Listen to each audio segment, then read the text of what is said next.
What if one of the biggest problems in sexual health isn't a lack of desire, but a lack of education, communication, and willingness to talk about what's actually happening?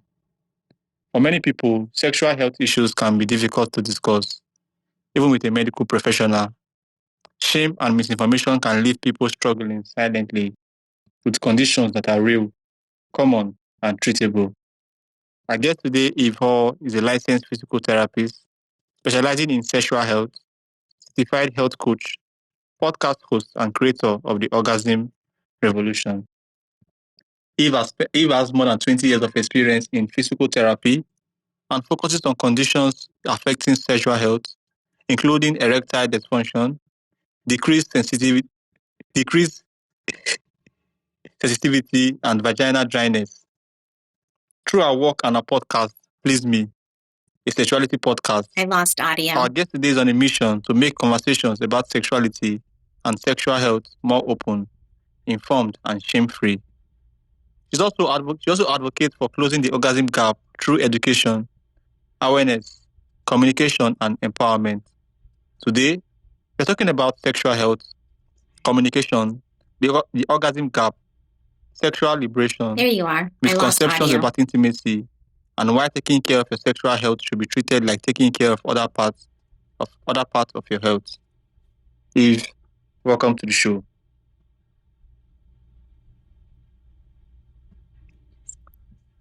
Eve, welcome to the show.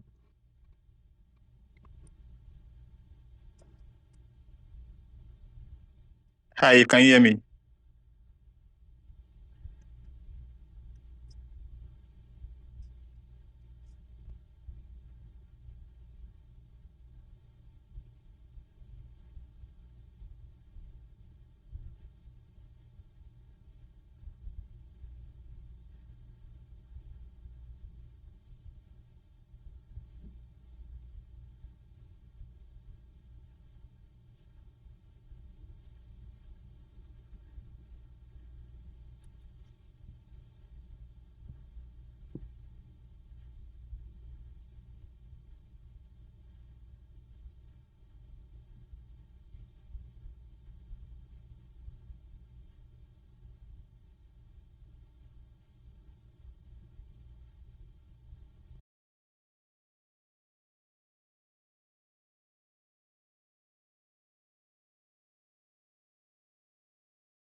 This woman network before safe.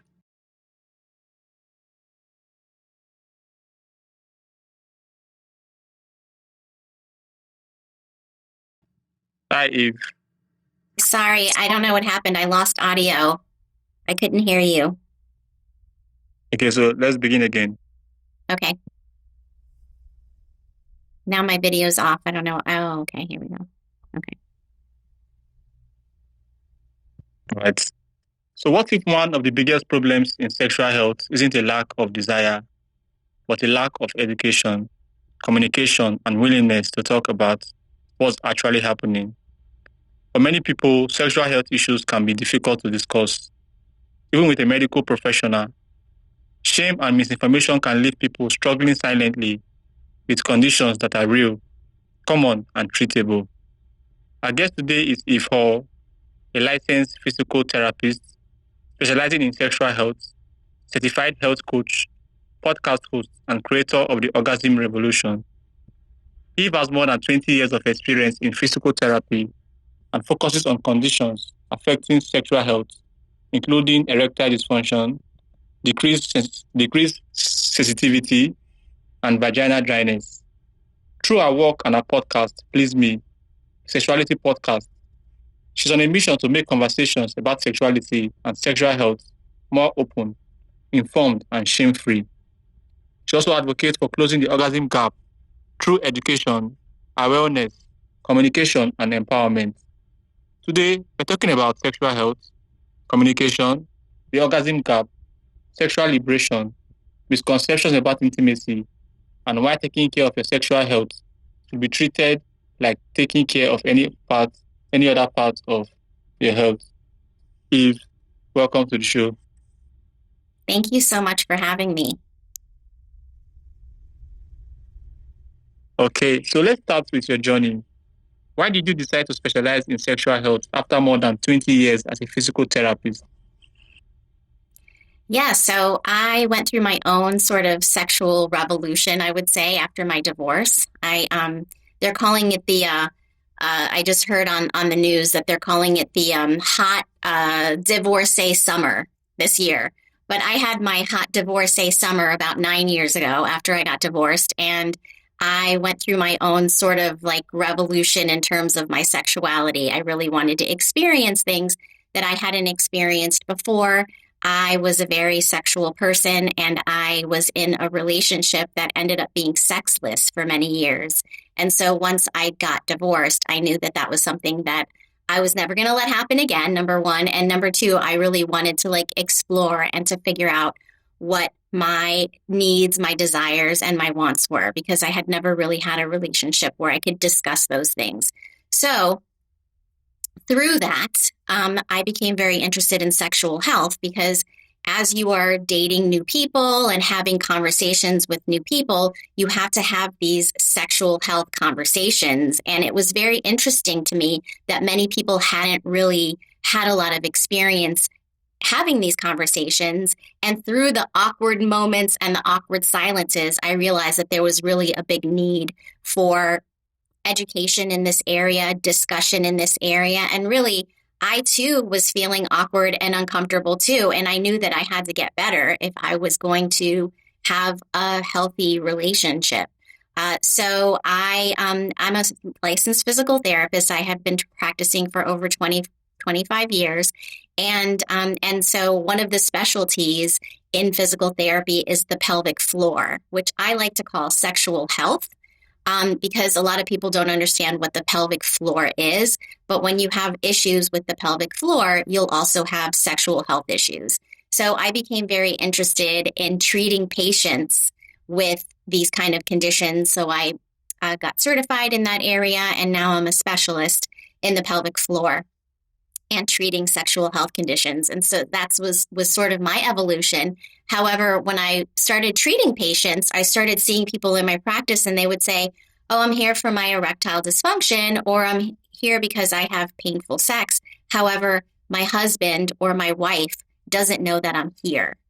And I realized that even in long-term relationships, when people were committed to one another and committed to each other, and the relationship itself, that even still having these conversations was very difficult for them. So hence I started the podcast to kind of destigmatize those conversations because it's just so needed in this area.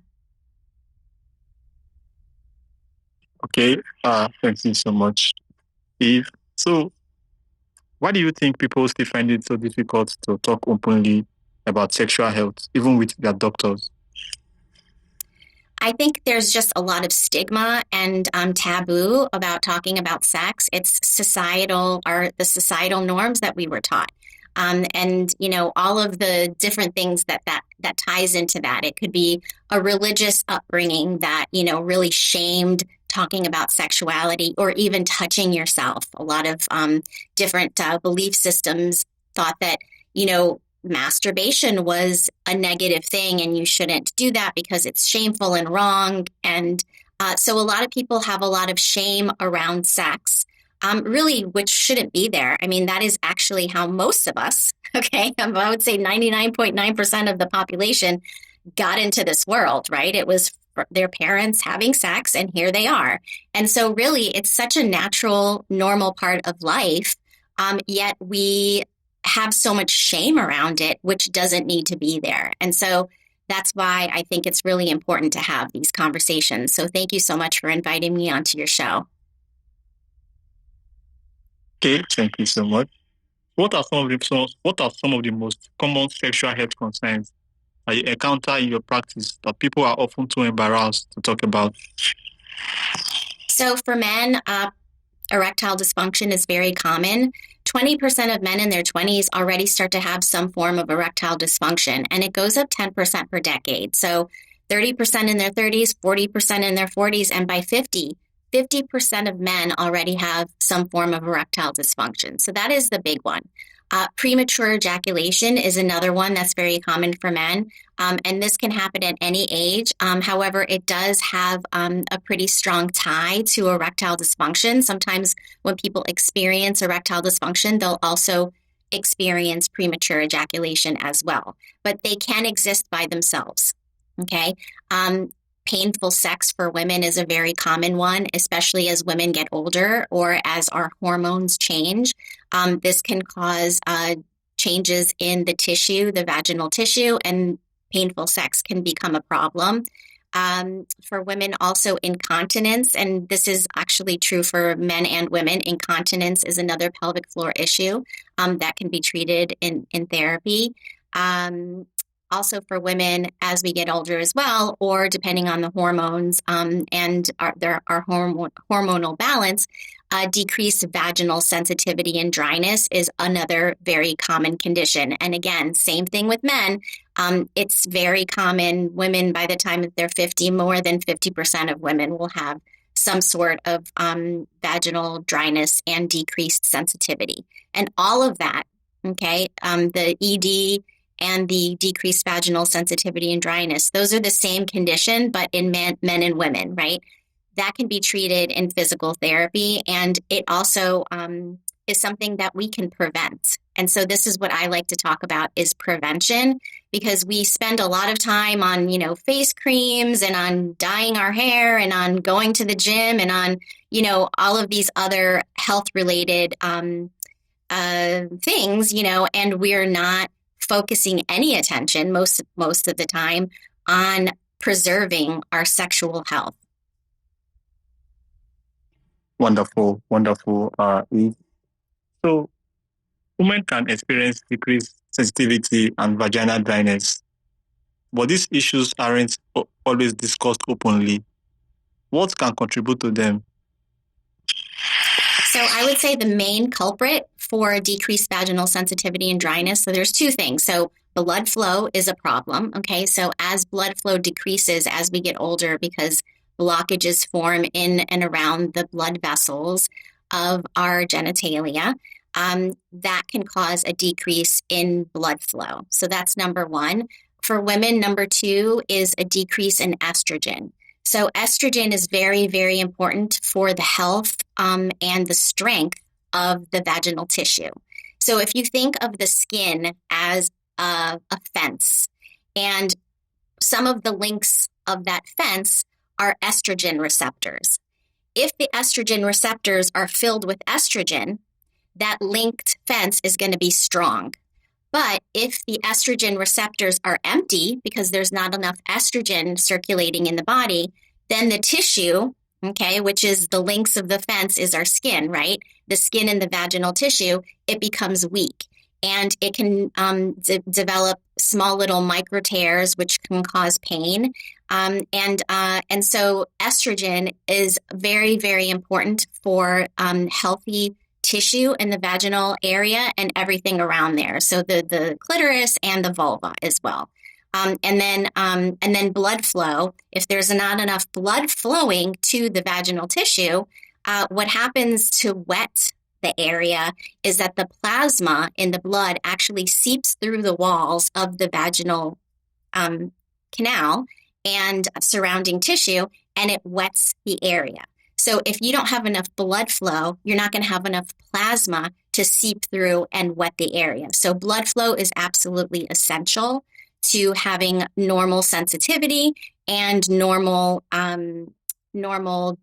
wetness, okay? And the way that I like to explain the sensitivity part is if you know of anybody who's diabetic, right? And a lot of times people with diabetes have low blood flow to their feet and their hands. And so doctors will tell them, be very careful with the shoes you wear, make sure that you don't get any nicks or cuts, make sure that you look at your feet on a daily basis to make sure that if you do have a nick or cut, that you treat it with an antiseptic so it doesn't get an infection, because they may not even feel that they have a nick or a cut on their foot.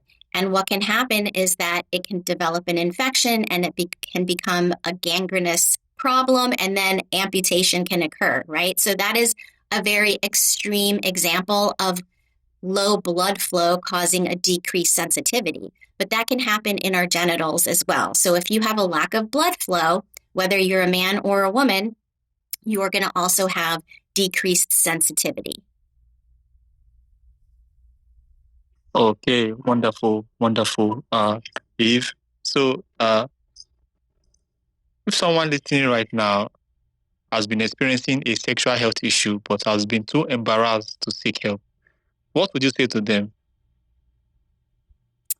I would say that there's absolutely no shame in having any sexual health condition. If you have a sexually transmitted infection, it can either be a virus or a bacteria, just like the common cold or strep throat, right? Strep throat is a bacteria. The common cold is a virus. The flu is a virus, right? These are all common ailments that people can experience. As far as a sexually transmitted infection, there are either viruses or bacteria. It's nothing different. It's like having a cold in your genital area. And of course, it can affect other parts of your body as well. However, it is like having a cold in your genital area, and there's absolutely no shame in it. Okay, so that's STIs. Now, if you have a sexual issue, like erectile dysfunction or any of the other things that we mentioned before, again, it is so common, and unfortunately, not enough people are talking about it, right? For people to really understand that they're not going through something that they're going through alone. So many people are going through the same thing. And so destigmatizing these conversations is so important, because people have to understand that this is actually a very common thing. A lot of people experience these things. There's absolutely no shame in having a sexual health condition. And most importantly, there's hope. There's hope in transforming that problem into function. And we can learn how to nurture our sexual health so that we don't experience these problems in the future. And so I love talking about sexual longevity, because sexual longevity is really nurturing your sexual health so that you don't develop these issues in the first place. And that, I think, is really super important, because a lot of times people will come to me after years of experiencing sexual health conditions, and then they finally get around to targeting that problem in their life. And reversing that is much harder than if you start when you start having issues. Okay, so tell us, if you could give couples one piece of advice for improving their sexual health and communication starting tonight, what would it be? The first thing that I would say is develop a daily self-pleasure practice, meaning masturbation, okay? And because the body follows a simple rule, okay, and the genitals are no different. If you don't use it, you will lose it, okay? So you need to practice, because if you are masturbating on a regular basis, you are going to be practicing the function of that area. Whether you're in a relationship or not is irrelevant, okay? It's important to practice the skills, okay? Number one, to know your body so that you can translate that to the bedroom. And number two, to practice that blood flow, and you know, not just the blood flow, but also having an orgasm, right? It's important to know how your body can orgasm. So I would say the number one thing that I recommend, and that is part of my sexual longevity protocol, is daily masturbation. And when patients come to see me in my practice, that is the first homework that I give them. Okay, thank you so much, Eve. This has been so wonderful.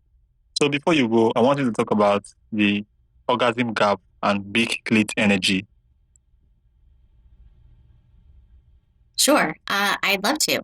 So the orgasm gap is a phenomenon that happens in heterosexual relationships where men are having many more orgasms than women. And if you are familiar with the book Becoming Clitorate, she actually has many different statistics around the orgasm gap. So, you know, in married couples, it'll be a little bit better than in like a hookup, for instance. But the orgasm gap exists from hookups all the way to marriage and every other relationship in between. And so, what's happening is that men are orgasming maybe 94% of the time. Women are orgasming maybe 50% of the time. So there is a huge gap.